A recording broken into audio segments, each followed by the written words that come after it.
This is my journey.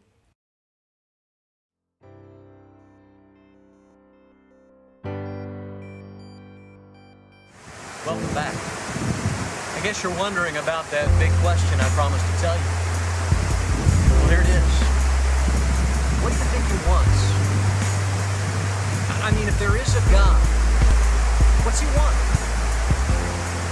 Did he just manufacture all of this and then walk off the project, or is there something more? I think that's the biggest reason why people insist there isn't a God, because they just don't want there to be one, you know?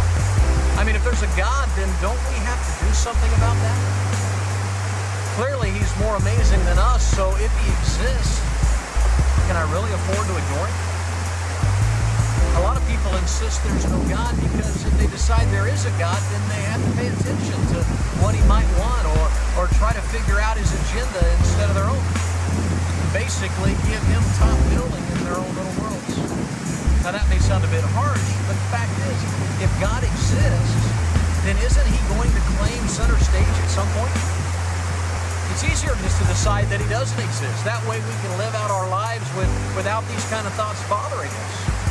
But if there is a God, then I'm not so sure ignoring him is a workable strategy, you know what I mean? I mean, you ever played peekaboo with a little child, you know? Now small children, they haven't mastered abstract thoughts. They don't literally only process what they see. So the first time they put their hands over their little eyes, you really do disappear. And when they pull their hands away, a miracle occurs as you magically rematerialize. A wide smile greets you as you have returned from wherever it is you went when their eyes were blocked. But you didn't go anywhere. And after you play the game a half dozen times or so, the child figures that out and now understands the capacity of their hands to alter their view of the world. Well, some people play peekaboo with the whole idea of God. They seem to think that if they just shut their eyes or refuse to look at the idea of God, then he doesn't exist. But shutting your eyes doesn't alter reality. It only affects what you choose to see.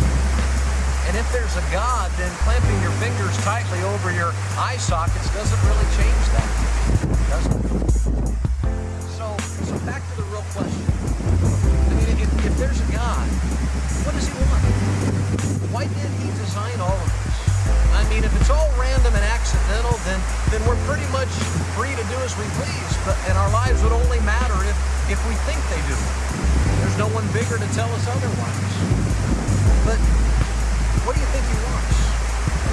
I wish I could hear your answer because our conversation's kind of one way, isn't it? This whole journey feels like a puzzle we need to assemble.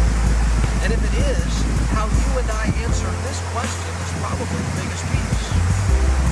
So let me ask you, when you look around at everything you see and you think about life as you've experienced it so far, what do you think God wants? In part 4, I'm going to